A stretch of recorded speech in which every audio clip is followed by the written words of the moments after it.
Kembali lagi dengan saya Alma Khalisa dan saya Lucy Zara dalam Berita 02. Berita hari ini datang dari Corporate Social Responsibility PT Telkom Indonesia. Corporate Social Responsibility atau yang disebut CSR adalah suatu konsep atau tindakan yang dilakukan oleh perusahaan sebagai rasa tanggung jawab perusahaan terhadap sosial maupun lingkungan sekitar di mana perusahaan itu berada. Adapun tujuan dan manfaat dari CSR adalah yang pertama untuk menjaga citra perusahaan, yang kedua menjaga hubungan baik dengan stakeholder, yang ketiga solusi untuk menyelesaikan masalah yang terjadi di lingkungan sekitar, yang keempat perusahaan mampu menciptakan dan dapat mempertahankan sumber daya manusia yang berkualitas, yang kelima bagi lingkungan dengan adanya CSR akan mengurangi penggunaan sumber daya alam secara berlebihan, menjaga kualitas lingkungan dengan menekan tingkat polusi dan perusahaan ikut terlibat memperbaiki dan menjaga lingkungannya. Untuk lebih lengkapnya akan dijelaskan oleh rekan kami Diva Febrianti. Terima kasih untuk Yosi dan Alma. PT Telkom Indonesia adalah badan usaha milik negara yang bergerak di bidang jasa layanan teknologi dan informasi serta jaringan telekomunikasi di Indonesia.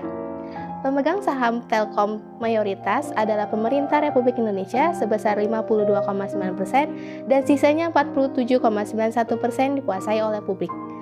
Saham Telkom diperdagangkan di Bursa Efek Indonesia dengan kode TLKM dan New York Stock Exchange dengan kode TLK. Dalam upaya bertransformasi menjadi Digital Telecommunication Company, Telkom Group mengimplementasikan strategi bisnis dan operasional perusahaan yang berorientasi kepada pelanggan. Berikutnya akan disampaikan oleh rekan saya, Irgi Zamzami. Ya, terima kasih kepada Diva. PT Telkom mulai saat ini membagi bisnisnya menjadi 3 digital business domain.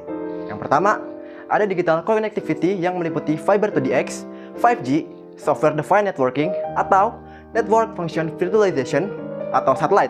Yang kedua, ada digital platform yang meliputi data center, cloud, Internet of Things, big data atau artificial intelligence, dan cyber security. Ketiga, digital service yang meliputi enterprise dan consumer. Berikutnya akan dijelaskan oleh rekan saya, Syifa Reski. Telkom telah menjalankan kebijakan tanggung jawab sosial dan lingkungan atau TJSL melalui program utama Share untuk mendukung pencapaian target tujuan pembangunan berkelanjutan. Program TJSL menjadi salah satu upaya Telkom untuk berkontribusi dalam peningkatan kesejahteraan kualitas hidup masyarakat secara berkelanjutan, yaitu yang pertama, bantuan sosial kemasyarakatan dalam rangka pengentasan kemiskinan. Yang kedua, program penanggulangan kelaparan dan menghilangkan segala bentuk kekurangan gizi. Yang ketiga, dukungan penanggulangan pandemi COVID-19. Yang keempat, dukungan infrastruktur untuk inklusi pendidikan. Yang kelima, edukasi talenta digital untuk mendukung peningkatan literasi digital nasional. Selanjutnya akan dijelaskan oleh rekan saya, Erina Puspita, dipersilakan.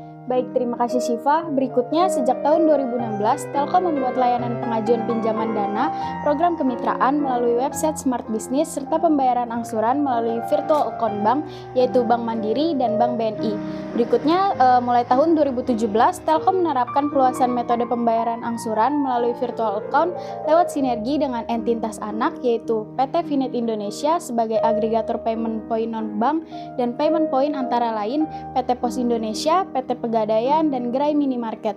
Lalu pada tahun 2018, Telkom melakukan inovasi berupa Smart Survey yang berfungsi untuk membantu proses survei usaha calon mitra binaan dalam upaya meningkatkan tingkat validasi dan akurasi calon mitra binaan. Inovasi lainnya yaitu SMS Reminder sebagai fasilitas bagi mitra binaan aktif untuk dapat memperoleh informasi tagihan dan notifikasi terkait pelunasan pinjaman.